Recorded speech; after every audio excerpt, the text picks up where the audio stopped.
Thank you. अब ज्यादा समय ना लेते हुए मैं उनको यहां पर कॉल करना चाहूंगा। ये हमारे गेस्ट है, मैंने पहले ही बता दिया कि जंगल के शेरों को देखना कुछ और ही बात होती है, तो कैसे इनवाइट करना चाहिए ये मैं आपको बताना जरूरी नहीं समझता। So please put your both hands together and help me welcome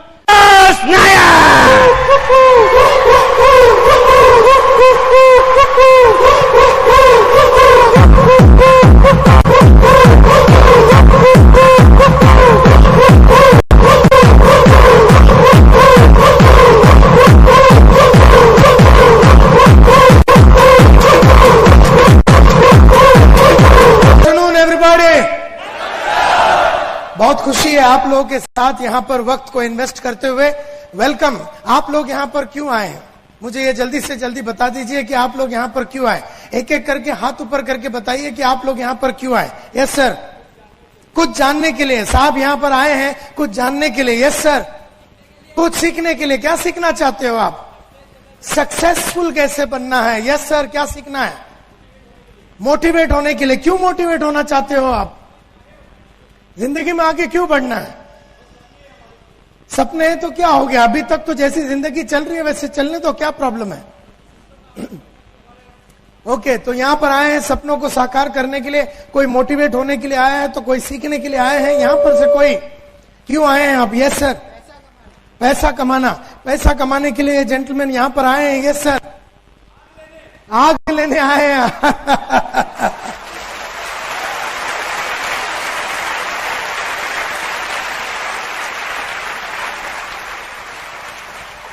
आग लेने आए हैं साहब यहाँ पर।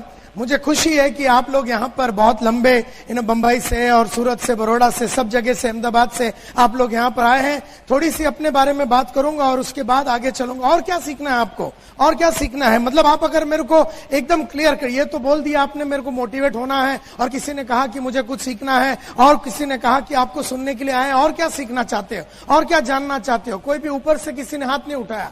चलिए। I want to improve myself. मैं अपने आप को इंप्रूव करना चाहती हूँ। Lady out there says yes. पैसे की जो आग लगी है उसको बुझाने के लिए। अच्छा,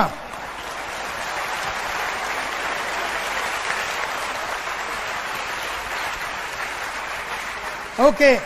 yes, somebody else. Yes sir.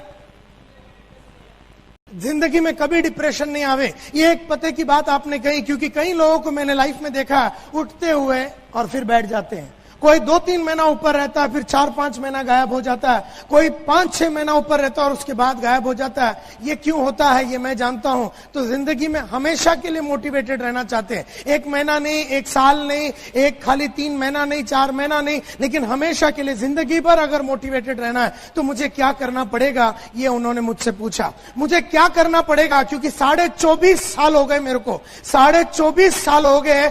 ऐसा कोई दिन नहीं रहा, ऐसा कोई हफ्ता नहीं रहा, ऐसा कोई महीना नहीं रहा, ऐसा कोई साल नहीं रहा जहां पर मुझे कोई तकलीफ हुई और मैं डाउन हुआ। 24.5 साल, 24.5 ईयर्स से मैं लगातार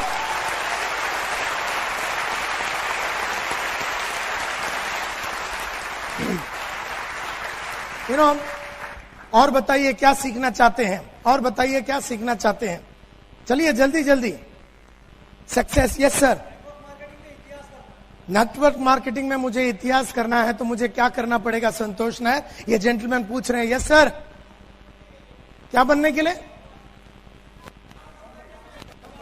समबडी बनने के लिए। अच्छा, I am nobody, I want to be a somebody. Somebody बनने के लिए ये यहाँ पर आए हैं कि कुछ मैं करके दिखाऊं, कुछ ऐसा करके दिखाऊं कि लोग बोले यार इसके माफत बनना है, इस इंसान के माफत बनना है। क्या बात करता है यार, इसकी क्या चाल है, इसकी क्या अदा है, इसकी हर बात में मस्ती है। मैं इसके माफत बनना चाहता हूं, मैं ये समबडी बनना चाहता हूं। मैं वो इंसान बनना चाहता हूं जिसको देखने के बाद लोगों के मन में एक determination, dedication, sincerity, honesty, commitment, जुनून, जोश, पागलपन पैदा हो जावे। इस तरह का मैं इंसान बनना चाहता हूं। इसके लिए यहां पर आए हैं। और कोई? चलिए चलिए। Yes sir.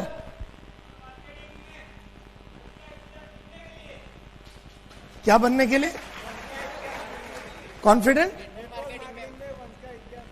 Okay, network marketing में वंश का इतिहास लिखने के लिए साहब यहां पर आए। कोई यहां से नीचे से?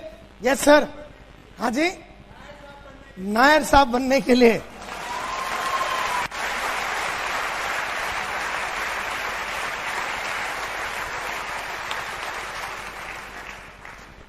आज से कई साल पहले की बात है, 1983 की बात करता हूं, आज से 23-24 साल पहले। SY BCom में पढ़ा नहीं सकता हूं, ये 83 की बात है जब मैं SY BCom में था। आगे से मैं तुझे पढ़ा नहीं सकता हूं, मेरे पास पैसे है नहीं। 18 महीने से भाड़ा नहीं भरा था हमने, 18 महीने से महाराष्ट्र हाउसिंग बोर्ड को हमने भाड़ा नहीं भरा था, तो घर खाली करने का नोटिस आ चुका था। बड़ी बहन की उम्र हो चुकी थी, शादी नहीं हो रहा था, पैसे नहीं थे। छोटी बहन की उम्र हो चुकी थी, शादी करने का था, पैसे नहीं थे। बंबई में जितने हमारे आजू बाजू में जितने किराने की दुकान है, जितने दूध वाले हैं, सबसे हमने उधार लिया था। और जब पिताजी ने कहा कि मैं तुझे आगे पढ़ा नहीं सकता हूं, बड़ा दुख हुआ मेरे को।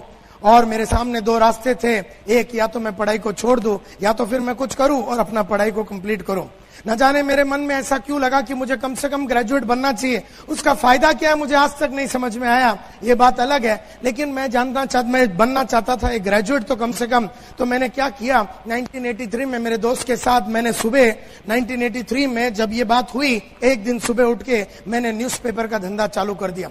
घर घर में जाके मैं न्यूज़पेपर डालता था। लोखंड वाला कॉम्प्लेक्स बोल के बंबई में एक जगह है, वहां पर मैं घर घर में जाके न्यूज़पेपर डालता था। और न्यूज़पेपर डालने के बाद शाम सुबह 7:30-8 बजे के करीब मैं कॉलेज में जाता था पढ़ाई करने के लिए। दोपहर के टाइम पे मैं अकाउंटेंट का नौकरी करता था चीरा बाजार बोल के जगह में बंबई में, और रात के टाइम पे मैं ट्यूशन लेता था। इस तरह से 600-700 रुपए कमा के जब मैं मेरे फादर के हाथ में, पिताजी के हाथ में देते थे, तो उनको ऐसा लगता था कि 6-7 करोड़ रुपए के बराबर है। और ये पैसा जब उनके आंखों में वो चमक देखता था, मुझे ऐसा लगता था इस दरिद्रता से, इस छोटी जिंदगी से, इस बहुत ही तकलीफ वाली जिंदगी से मुझे निकलना है। लेकिन मुझे नहीं मालूम था करना क्या है। जो भी मुझे आता था वो मैं कर रहा था। जिंदगी ऐसी बीत रही थी, जिंदगी को बिता रहा था, जी नहीं रहा था, जिंदगी को बिता रहा था इस तरह से। तो एक दिन राह चलते चलते 1985 में मिल गया मेरे को स्वामीनाथन अय्यर, जो मेरे साथ स्कूल में पढ़ता था। अय्यर ने मुझसे पूछा, संतोष तू करता क्या है? और अय्यर तब जॉन वाइट इंडिया लिमिटेड बोल के फार्मास्यूटिकल कंपनी जो दवाई बनाती है, उस कंपनी में मेडिकल रिप्रेजेंटेटिव था। अय्यर ने मुझसे पूछा, संतोष तू करता क्या है? मैंने पूरी कहानी बता दी। मैंने कहा कि रोज सुबह न्यूज़पेपर डालता हूं, दोपहर को उसके बाद कॉलेज जाता हूं, उसके बाद अकाउंटेंट की नौकरी करता हूं, और रात को मैं ट्यूशन लेता हूं। तो अय्यर ने मेरे को ऊपर से नीचे तक देखा और बोला, यार संतोष तुझे याद है कुलकर्णी तुझे मालूम है? अपने गली का कुलकर्णी पिछले 32 साल से न्यूज़पेपर डाल रहा है। जिस पेड़ के नीचे से उसने अपने धंधे को चालू किया था, उसी पेड़ के नीचे आज भी वो बैठा है। अगर तू ये सोचता है कि घर घर में जाके न्यूज़पेपर डालने से अगर तू पैसे वाला बनेगा, ये तेरी सबसे बड़ी गलतफहमी होगी संतोष। खाली अगर 2 वक्त की रोटी चाहिए और जीना है सिर्फ पैसे भी करके, तो बात अलग है। न्यूज़पेपर ही नहीं, कोई भी धंधा कर सकते हो। लेकिन अगर जीवन में बहुत बड़ा आदमी बनना है तो न्यूज़पेपर से काम नहीं चलेगा। और तू बोलता है अकाउंटेंट का नौकरी कर रहा है, आज तुझे 400 रुपया दे रहा है वो सिंधी फाइनेंसर जिसके उधर तू काम कर रहा है। अगले साल 500 हो जाएगा, अगले साल 600 हो जाएगा, अगले साल 700। आज से 15 साल के बाद जब तेरी उम्र 35 की होगी, तेरे 3,500-4 हजार का पगार होगा। अब 35 बरस का उम्र का आदमी 3,500-4 हजार रुपया जब कमाएगा, वो अपने बीवी बच्चों को किस तरह की जिंदगी देगा, वो अपने माँ बाप के कौन से सपने पूरे करेगा, इसका तू अंदाज अभी का भी लगा सकता। तुझे 15 साल बिताने की जरूरत नहीं, मैंने तेरी कहानी अभी की अभी बता दी। 15 साल के बाद क्या होगा मैं तेरे को अभी बता दिया। बंबई की किसी गली में वही 3-4 हजार रुपए का तू अकाउंटेंट बन के रह जाएगा। और ये जो ट्यूशन लेता है, आज एक ट्यूशन के लिए 100 रुपए मिल रहा है, कल 200, 2 हो जाएगा, 3 हो जाएगा, 4 हो जाएगा। लेकिन एक बात पक्का है संतोष नायर, तू जिंदगी में बड़ा आदमी कब ना बन सकेगा, कभी ना बन सकेगा। तू कभी वो पैसे नहीं कमा सकेगा जिसकी वजह से तेरे फादर की ये जो उधारी है और तकलीफ है, इससे तू कभी अपने फैमिली को बाहर नहीं निकाल सकेगा। तेरे बाप ने उधार लिया, तू भी उधार लेगा। तेरे बाप तकलीफ में जिंदगी बिताया, तू भी निकालेगा वैसे ही जिंदगी। तेरे माँ बाप के सपने कभी पूरे नहीं होंगे। तू जिस औरत से शादी करेगा उसको तू कभी ताजमहल दिखा नहीं पाएगा।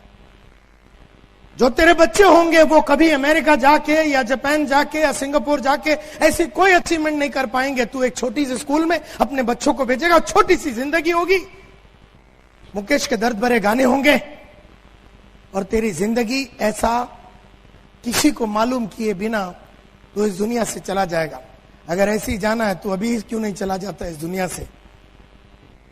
20, 25, 40 साल जीने के बाद क्यों जा रहा है? अभी आत्महत्या कर ले।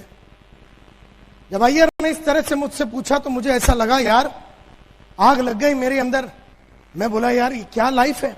और मैंने देखा कि मेरे फादर ने किस तरह से लाइफ जिया और उनके जो जितने कलीग्स थे, फ्रेंड्स थे, उनके भाई लोग थे, जिस तरह से उन्होंने लाइफ जिया, तो मेरे को पूरा 30-40 साल का मेरा कहानी सामने नंगा नजर आ गया। और तब मैंने डिसाइड किया यस कुछ करना तो पड़ेगा। और वो टाइम पे मैंने स्वामीनाथन अय्यर से पूछा कि अय्यर करना क्या पड़ेगा मुझे, अय्यर मुझे करना क्या पड़ेगा। अय्यर से मैंने जब पूछा कि मुझे करना क्या पड़ेगा, अय्यर ने मुझसे कहा कि जिंदगी बनानी है, नाम कमानी है, शौहरत कमानी है, इज्जत कमानी है, पैसे कमाने हैं, अपने एक एक सपने को पूरा अगर करना है तो एक ही प्रोफेशन है, एक ही धंधा है, एक ही प्रोफेशन है। उस प्रोफेशन में अगर तू चला गया तो तू नाम, इज्जत, शौहरत सब कुछ कमा सकेगा। और वो है profession, the profession of sales.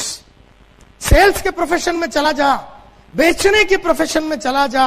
और अगर तू उस प्रोफेशन में अगर ईमानदारी के साथ वो सब किया जो करना चाहिए, तो तू जीवन में जो जो करना चाहता है, जितने भी तेरे सपने हैं, सब कुछ साकार हो जाएंगे। लेकिन मैंने आज से अय्यर से पूछा, लेकिन यार मुझे तो सेल्स के बारे में कुछ भी नहीं मालूम, मेरे को तो खाली debit what comes in, credit what goes out, debit expense and losses, credit incomes and profit, जो हमने अकाउंटेंसी में सीखा था, जो बीकॉम में सीखा था, वो आता है, लेकिन मुझे तो सेल्स के बारे में कुछ नहीं मालूम।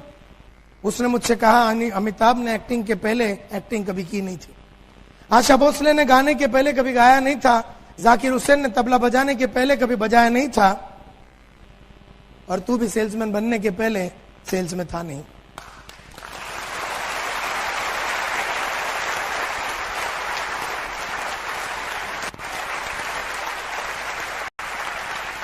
तो कोई भी इंसान कोई भी एक प्रोफेशन में मास्टरी करके मां के कोख से नहीं आता। तो मिस्टर नायर, तेरे अगर मन में आग है, तेरे जीवन में कुछ कर दिखाने की भावना है, तो एक प्रोफेशन चुन, और यही है प्रोफेशन जिसमें तुझे नाम, इज्जत, शौहरत, ये प्रोफेशन में तुझे 5-6 रुपए अगर महीने के चाहिए तो 5 मिलेंगे, अगर 25,000 महीने के चाहिए तो 25 मिलेंगे, अगर 50 चाहिए तो 50 मिलेंगे, अगर तुझे लाख रुपया चाहिए तो लाख रुपया मिलेगा, 2 लाख चाहिए तो 2 लाख। तू बोल तेरे को कितना चाहिए, तेरे चाहतों के हिसाब से, तेरे चाहतों के हिसाब से तुझे पैसा मिलेगा, तेरे जरूरतों के हिसाब से नहीं, तेरे चाहतों के हिसाब से तुझे पैसे मिलेंगे। वो है सेल्स का ये लाइन। मैं बड़ा खुश हो गया, लग गया मेरे में आग, कुछ कर दिखाने की भावना, बहुत ही इंस्पायर्ड हो गया मैं, और मैंने डिसाइड कर दिया आज से 24 साल पहले कि मैं बनूंगा सेल्समैन। तब मुझे ये नहीं मालूम था कि मैं इस मकाम तक पहुंचूंगा। मैं बन गया सेल्समैन, ऐसे मैं बन जाऊंगा सेल्समैन, मैंने सोचा। और मैंने बहुत सारे इश्तिहार देखे न्यूज़पेपर में, सब में मैंने लिखा, लेकिन कहीं से मुझे कोई कॉल नहीं आया। तब एक दिन बैठा हुआ था सितंबर में, तो बहुत बड़ा एड मैंने देखा, want to make it big in life, बड़ा आदमी बनना चाहते हो, पैसा कमाना चाहते हो, 6 महीने में बाइक खरीदना चाहते हो, come to Eureka Forbes. Eureka Forbes सुना आपने? यूरेका फोर्ब्स क्या करती है, क्या बेचती है? वैक्यूम क्लीनर, वैक्यूम साफ सफाई की जो मशीन होती है, इलेक्ट्रिक की साफ सफाई की जो वैक्यूम क्लीनर होती है वो, और एक्वागार्ड वाटर प्यूरिफायर जो होता है, वाटर प्यूरिफायर बेचती है। और ये कंपनी के बारे में तो मैंने कभी सुना नहीं था, तो बढ़िया सा उन्होंने ऐड दिया हुआ था कि come for walk in interview. तो मैं सुबह सुबह चला गया केवल रात सालियन के पास, मेरे दोस्त के पास। मैं बोला केवल मुझे वर्ली तक जाना, जेब में 1 8 आना नहीं यार, तू 5 रुपए दे दे उधार। 5 रुपए उसने मेरे को दिया, और मैं जा रहा था, उसने बोला मुझसे, केवल रात सालियन ने कहा कि तू वर्ली जा रहा ना, मुझे भी वर्ली में काम है, तो हम साथ में चलेंगे। तो हम साथ में चले गए। बस में उसने अपना सर्टिफिकेट्स मेरे हाथ में दे दिया था, क्योंकि उसके कुछ सर्टिफिकेट्स थे, उसने मेरे बैग में डाल दिया था। और जब मैं उतरा जहां पर मुझे जानी थी, वो सर्टिफिकेट उसको देने के लिए रह गया, भूल गया मैं, और वो भी लेने से भूल गया। खैर कोई बात नहीं। जैसे मैं ऊपर चढ़ रहा था बिल्डिंग में, तो मुझे याद आया उसकी सर्टिफिकेट। तभी तो कोई मोबाइल तो होता नहीं था, और उस टाइम पे तो मैंने कहा कि चलो शाम को उसको मिलूंगा, तब मैं उसको दे दूंगा। ये सोच के मैं ऊपर चला गया। मैं ऊपर जाके 4थे माले पे जब मैं पहुंचा और मैंने दरवाजा खोला, तो मेरे को एक सेमी हार्ट अटैक आ गया। मैंने देखा कि 300-400 आदमी लोग एकदम टाई भी लगा के, कोई कोट में मस्त ब्रीफकेस, कोई परफ्यूम मार के एकदम चकाचक, कोई अंग्रेजी में बोलते हुए लोगों को जब मैंने देखा, तो मैं समझ गया एक चीज कि यहां पर मेरा कुछ नहीं होगा। घबरा गया, मैं घबरा गया उन सब लोगों को देख के, और मैंने ये सोच लिया कि यहां पर मेरा कुछ नहीं होगा। मैंने दरवाजा छोड़ दिया, दरवाजा आपे आप बंद हो गया। मैं नीचे आ रहा था, 2nd फ्लोर पे पहुंचा तो केवल रात सालियन ऊपर आ रहा था। बोले कहां जा रहा है? मतलब मैं तो जा रहा हूं घर, मुझे नहीं लगता कि इधर तो सब एकदम एक से एक तुर्रम खान की औलाद लोग खड़े हुए हैं। मुझे नहीं लगता कि मेरा यहां पर कुछ होगा। उसने कहा एक काम कर, आज सुबह का एक 5 रुपया जो तूने लिया था वो मिला के सब मिला के 135 होता है। पुराने जितने उधार लिए थे सब मिला के 135 होता है। पूरा पैसे अभी दे दे, नहीं तो ऊपर जा।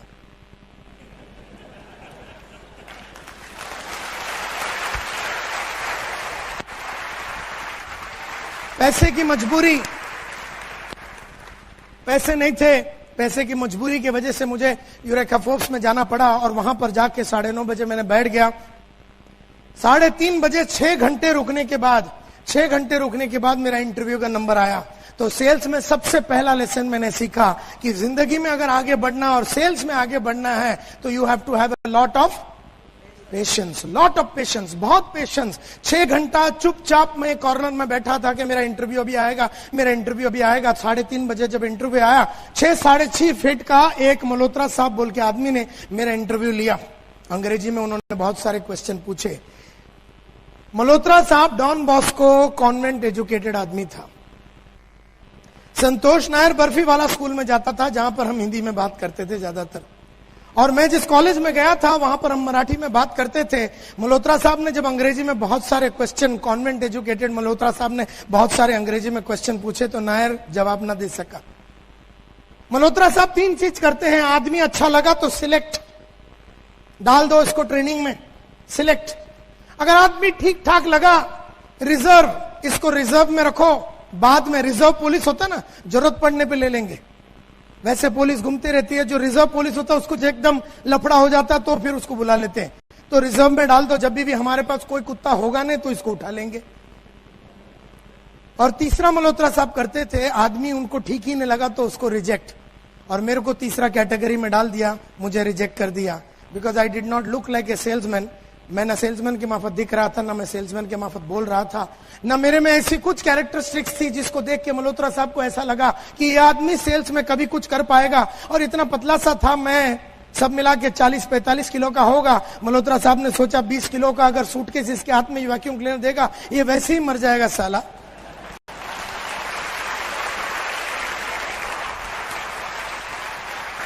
मल्होत्रा साहब ने रिजेक्ट कर दिया तो उन्होंने कुछ बताया नहीं। उन्होंने ये बताया 15 दिन में बताएंगे। ये तो मुझे आज मालूम पड़ता है 15 दिन में बताने का मतलब है कि रिजेक्ट हो गया। तो मैंने बोला यस सर, 15 डेज में आप बताइए, कोई प्रॉब्लम है नहीं। मैं घर गया, बड़ी खुशी से अपने माँ को पूरे डिटेल में समझा दिया कि मैं आज इंटरव्यू देने गया था। मैंने पूछा कौन सी कंपनी में, यूरेका फोर्ब्स। बोले वो कौन सी कंपनी है? मैंने भी पहले सुना नहीं था। बोले तुझे करना क्या? बोला मेरे बोला कि घर घर में जाना पड़े। घर घर में जाना पड़े, एक घर में जाना पड़ेगा। और घर में जाके क्या करने का? मतलब घर में जाके वैक्यूम क्लीनर बेचना पड़ेगा। 18 किलो का सूटकेस है, वो सूटकेस लेके एक घर में जाना पड़ेगा, उसका डेमोन्स्ट्रेशन। बोले ये वैक्यूम क्लीनर क्या चीज होती है? मतलब वो तो मुझे भी नहीं मालूम। उन्होंने बताया कि कुछ साफ सफाई की मशीन है, ये घर में जाना है और जाके बेचना है। तू घर जाएगा? तू ये 18 किलो का सूटकेस लेके घर जाएगा? मेरी माँ इतनी घबरा गई कि केस पहुंच गया के.एस. नायर के दरबार में। अब के.एस. नायर मेरा बापू है, और दुनिया का जितने भी बड़े टेररिस्ट होते हैं, अगर दुनिया का नंबर 1 टेररिस्ट कोई एक आदमी है तो मेरा बाप दूसरा नंबर में आता है। इसका मतलब यह है कि इतना खतरनाक उसका बिहेवियर है कि हमारे खानदान में उसके 1 किलोमीटर के रेडियस में कोई कुत्ता जाता नहीं।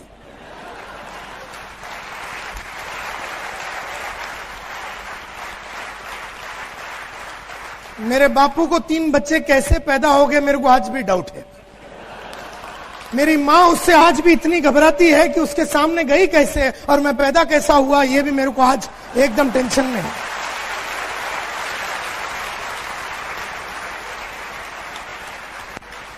इतना खतरनाक आदमी जो मतलब खड़ा नहीं करता किसी को।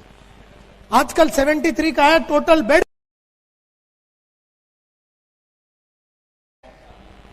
पुराना हिसाब किताब हम कर सकते हैं अभी, लेकिन अभी भी वो रूम में जाने को अपनी एकदम स्पेयर पार्ट हिल जाता है। आज भी बेड पे है लेकिन वहां नहीं जा सकते। एकदम हवा है, हवा, एकदम डरावना आदमी है। केस जब उनके दरबार में गया और बोला बेटा बोलता है सेल्समैन बनेगा, घर घर में जाएगा, पेटी लेके घूमेगा। मेरे बाप ने ऊपर से नीचे देख लिया मेरे को एक ही नजर में, और मेरा सेल्समैन का करियर उधर ही खलास हो गया। बोले ये सब सिंधी पंजाबी लोग का काम है। समझ में आया तुझे? ये सब सिंधी पंजाबी लोग करते हैं घर घर में जाने का, ये सब हम मद्रासी लोग नहीं करते। मुझे देख, मैं 35 साल से एक जगह में काम कर रहा हूं, एकदम एक ही कंपनी में, केईसी इंटरनेशनल में, और अभी मेरा और 15 साल बचा हुआ है। एक जगह पे रहे, अभी तेरा अच्छा अकाउंटेंट का नौकरी चल रहा है, आज 400 रुपए पगार है, कल 500 हो जाएगा, जिंदगी तेरी मस्त चलेगी। मुझे देख। वो रात पहली बार मैंने अपने बाप को बराबर देखा, और देखने के बाद यह तय किया कि इसके माफत तो बनना नहीं है। अच्छा हो गया उन्होंने मुझसे बोला कि मुझे देख। ना वो बोलते ना मैं बराबर देखता, क्योंकि इतने साल में तो उसको देखा ही नहीं अपन ने।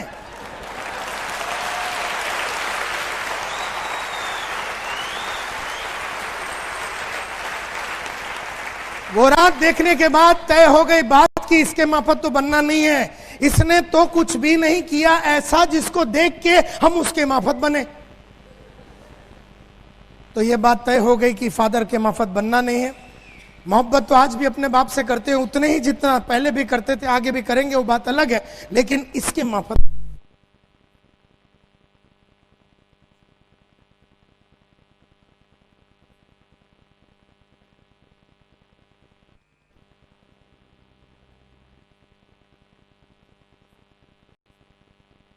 मुझे देख, मेरे माफत बन।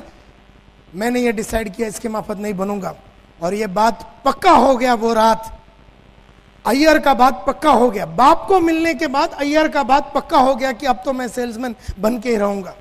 लेकिन उनको बताया नहीं, क्योंकि घबराता था मैं उनसे, और मैंने कुछ बताया नहीं। और यहां से भी कोई कॉल नहीं आया, महीना भर बीत गया, कोई कॉल ही नहीं आया यूरेका फोर्ब्स से।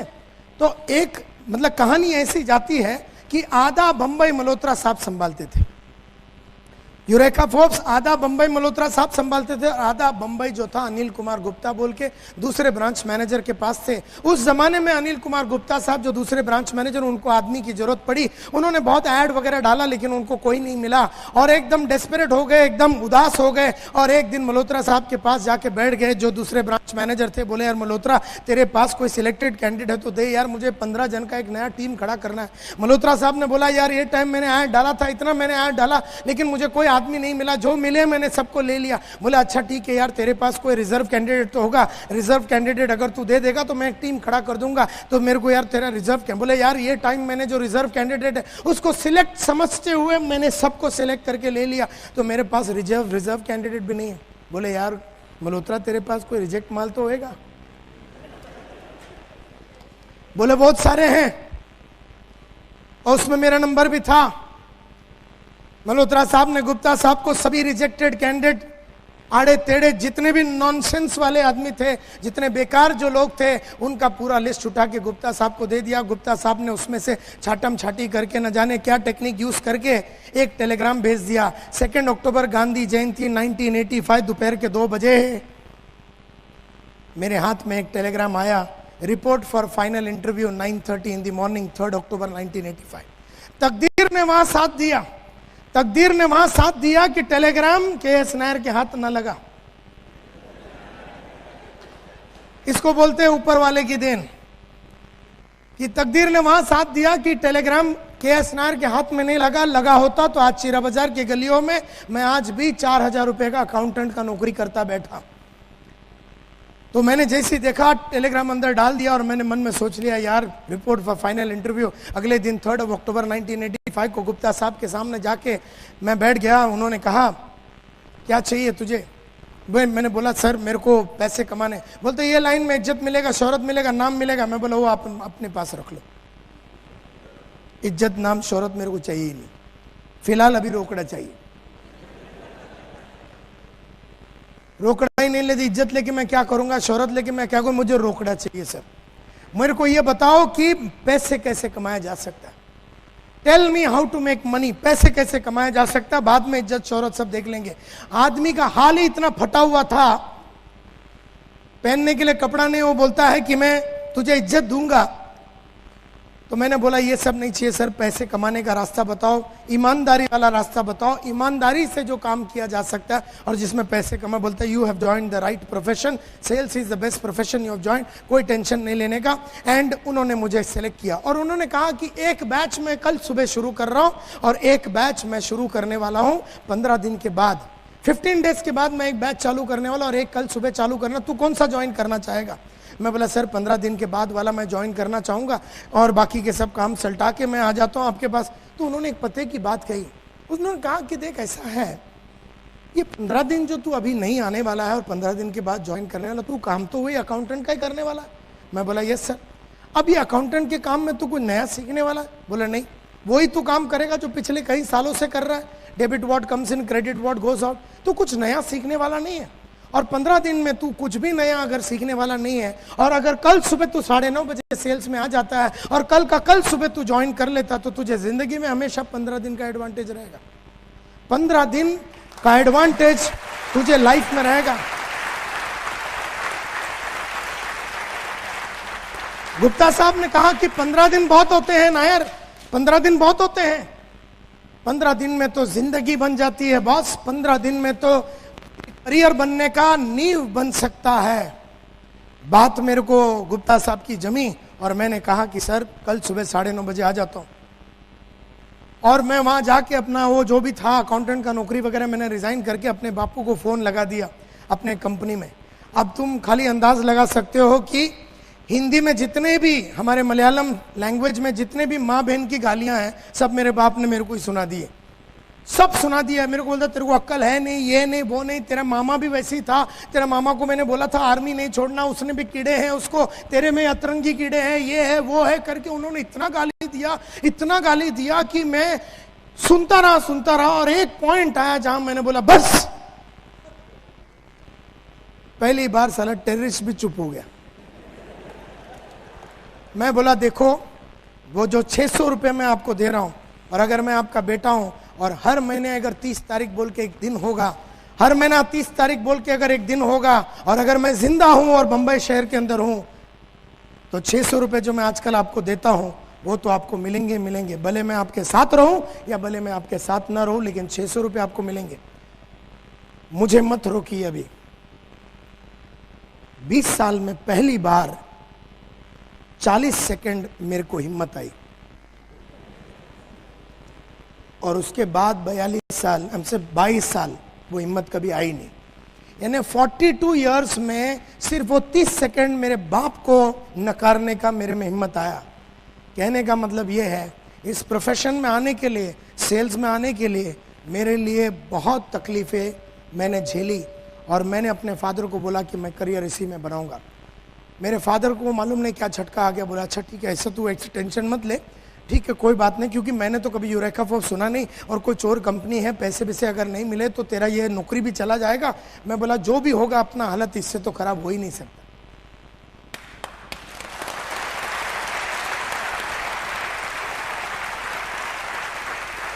अपनी हालत इतनी फटी हुई थी, इससे ज्यादा फटने का सवाल ही नहीं उठता, इससे नीचे जाने का सवाल ही नहीं उठता कि 18 महीना भाड़ा नहीं दिया तो 19 महीना नहीं दिया तो कौन सी बड़ी बात हो गई, है कि नहीं। महाराष्ट्र हाउसिंग बोर्ड एक और नोटिस भेज देगा, उसमें कोई फर्क नहीं पड़ता क्योंकि अभी तो भाड़ा दिया ही नहीं है। अगर 4 किराने वाले से उधार ले लिया तो 5 से लिया और थोड़ा बदनाम हो गया, वैसे भी बदनामी है। तो बात मेरे को समझ में आ गई कि मुझे इससे निकलना है। एंड देयरफॉर ऑन 4 अक्टूबर 1985, आज से 22.5 साल पहले मैंने यूरेका फोर्ब्स बोल के कंपनी को ज्वाइन कर लिया as a full time sales representative. 5 दिन का ट्रेनिंग हुआ हमारा और उस 5 दिन के ट्रेनिंग में बहुत सारी बातें गुप्ता साहब ने सिखाई और वो सब बातें सिखाने के बाद हमारे को बोल दिया अब तुम लोग जाओ फील्ड में। 11 अक्टूबर 1985 4:30 बजे दोपहर को मनोज गुप्ता साहब ने 18 किलो का सूटकेस हाथ में पकड़ा दिया, बोला जा। मैं बोला किधर जाऊं? बोले टेरिटरी में। तो हर सेल्समैन का एक टेरिटरी होता है, एक जगह होता है जहां पर उसको काम करना होता है। तो मुझे भी टेरिटरी दे दिया गया।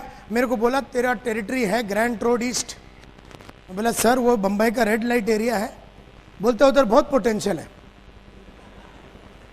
मैं बोला उधर ग्रैंड रोड ईस्ट में? बोले हाँ तेरा टेरिटरी वो है। खैर कोई बात नहीं, हाथ में 18 किलो का सूटकेस, मन में बहुत सारे सपने और विश्वास लेके 11 अक्टूबर 1985 को जो मैं उतरा फील्ड पे 4:30 बजे, तब से लेके आज तक मैंने जिंदगी में मुड़ के कभी देखा नहीं। 20 दिन बचे हुए थे उस महीने के लिए, 20 days were left। उस 20 दिन में काम करना था। और उस जमाने में 3,500 सेल्समैन होते थे यूरेका फोर्ब्स में ऑल ओवर इंडिया, और ये वैक्यूम क्लीनर बेचते थे ये लोग। और महीने का जो एवरेज था वो था 4 से 5 वैक्यूम क्लीनर। 4 से 5 वैक्यूम क्लीनर ये 3,500 लोग बेचते थे, and that was the average. और अगर आपने 8 या 9 बेच दिया तो आपका ब्रांच मैनेजर इतना खुश होता था कि आपको लंच पे या डिनर पे लेके जाता और अपने को एक छोटा सा गिफ्ट वगैरह लेके देता। तो बिकॉज अपना ब्रांच मैनेजर खुशी से पागल हो जाता था, बोले 8 बेचा है किसी लड़के ने। और अगर आपने 12 से 13 बेचा या उससे ऊपर बेचा, जो कि कोई बेचता ही नहीं था एक महीने में, हमारा कंपनी का मैनेजिंग डायरेक्टर अखिल मार्फतिया अपना 2000 रोवर गाड़ी में आते थे। 2000 स्टैंडर्ड रोवर गाड़ी में, बड़ा गाड़ी होता था, उसमें आते थे और तुम्हें लेके जाएगा ज्वेल ऑफ इंडिया, जो सामने का एकदम बढ़िया सा रेस्टोरेंट था, वहां लेके जाके आपको खाना पीना सब खिलाता था। और आप बोलो वो बदन पे, जो भी बदन के पोर्शन पे आपको चुम्मा चाहिए वो लगा देता था। अगर आप बोलो इधर चुम्मा लगा दो सर, तो वो तैयार हो जाता था। वो पागल हो जाता था इतना कि 12-13 किसने बेच दिया। तो मतलब मार्फतिया साहब इतने पागल होते थे कि बोला 12-13 बेच दिया यार, फैंटास्टिक। और ये था रिकॉर्ड। तो ये बड़े बड़े तुर्रम खान लोगों को हमको मिलाते थे, जैसे हम लोग भी वो लीडर लोग के सामने बैठे, बोले ये इतना 12 बेचता है, ये 8 बेचता है, ये देखो पिछले 2 महीने से 12 बेच रहा है, ये 8 बेच रहा है पिछले 4 महीने से, ये किंग है, ये डिंग है, ये वो है, ये वो है, ये तोप है, ये फटाकड़ी है, ये AK-47 है, ये लक्ष्मी बॉम्ब है। और हम साले सब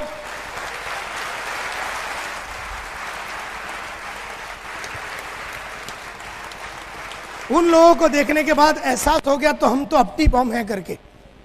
हमने इन लोगों को देखा यार, बोले यार क्या होगा करियर का। खैर कोई बात नहीं। 11 अक्टूबर 1985, हाथ में सूटकेस, मन में सपना, दिल में बहुत बड़े सपने और मन में बहुत बड़ा उमंग लेके मैं उतर गया। 20 दिन बचा हुआ था। उन 20 दिनों में मैंने 26 वैक्यूम क्लीनर बेच डाला, 26। और जैसे मैंने 26 वैक्यूम क्लीनर बेचा, मैं बन गया इंडिया का नंबर 1 सेल्समैन। तो सब लोग आए और बोले यार ये तो फ्लूक में हुआ लगता है। मुझे भी लगा फ्लूक में हो, क्योंकि कभी कभी धंधा हो जाता है। अपने को भी कभी कभी है ना, 3-4 आदमी को ज्वाइन कर लेते तो एकदम अपने को भी लगता बहुत कुछ कर दिया। तो फिर हर महीना क्यों नहीं होता, हर हफ्ता क्यों नहीं होता फिर। तो अपने को भी ऐसा लगा ये फ्लूक में हो गया, लेकिन ये फ्लूक में नहीं था, क्योंकि अगला महीना मैंने 32 वैक्यूम क्लीनर बेचा, उसके बाद मैंने 33 बेचा, उसका अगला महीना 36, उसका अगला महीना 37, उसके बाद 39, उसके बाद 41, उसके बाद 43। लेकिन जिंदगी में कभी पिछले महीने से कम मैंने जिंदगी में कभी नहीं बेचा, कभी नहीं।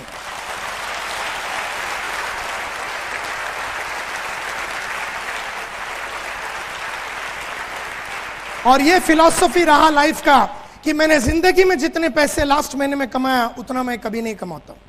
ये मेरा फिलॉसफी है। अगर लास्ट महीना 1 लाख कमाया तो ये महीना 1.25 लाख कमाऊंगा, और अगर ये महीना 1.25 लाख कमाया तो अगले महीना 1.5 लाख। कभी पिछले महीने से कम मैंने लाइफ में 23 साल में नहीं कमाया, लाइफ में। ये फिलॉसफी है मेरा। तो बन गया इंडिया का नंबर 1 सेल्समैन। तो उन्होंने मेरे को बना दिया ग्रुप लीडर, तो मैं बन गया इंडिया का। 4 लड़के मेरे नीचे डाल दिए, मैं बन गया इंडिया का नंबर 1 ग्रुप लीडर। तो मुझे बना दिया सेल्स सुपरवाइजर 12 लोगों के साथ, मैं बन गया इंडिया का नंबर 1 सेल्स सुपरवाइजर। तो डाल दिया मेरे नीचे 29 लोग और मुझे बना दिया ब्रांच मैनेजर, और मैं बन गया इंडिया का नंबर 1 ब्रांच मैनेजर। और उसके बाद मैं डेप्यूटी डिविजनल सेल्स मैनेजर बना, divisional sales manager, senior divisional sales manager, area sales manager, regional sales manager बन गया। और 1994 में जब मैंने यूरेका फोर्ब्स छोड़ा, I was the youngest, fastest growing and the richest employee in the history of Eureka Forbes. और मैं join कर लिया सीज फायर बोल के एक fire extinguisher company, cease fire extinguisher company, आग बुझाने की एक कंपनी को ज्वाइन कर दिया एज डेप्यूटी जनरल मैनेजर। फिर उस कंपनी का मैं जनरल मैनेजर बना। फिर उसके बाद मैं एक ट्रेनिंग कंपनी ज्वाइन किया, टीम प्रोडक्टिविटी बोल के, मैं वहां का वाइस प्रेसिडेंट था। उस कंपनी का मैं डायरेक्टर बना। और उसके बाद 7 साल पहले 7 साल पहले मैंने अपनी खुद की कंपनी चालू की जिसका नाम है स्मार्ट कंसल्टेंसी। स्मार्ट कंसल्टेंसी जो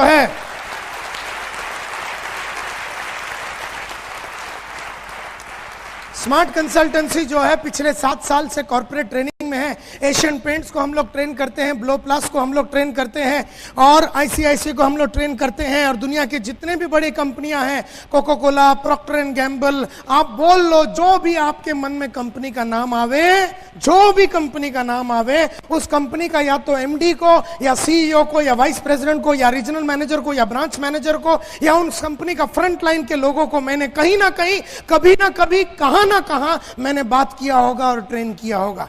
करीबन 200 टॉप कंपनियां इंडिया के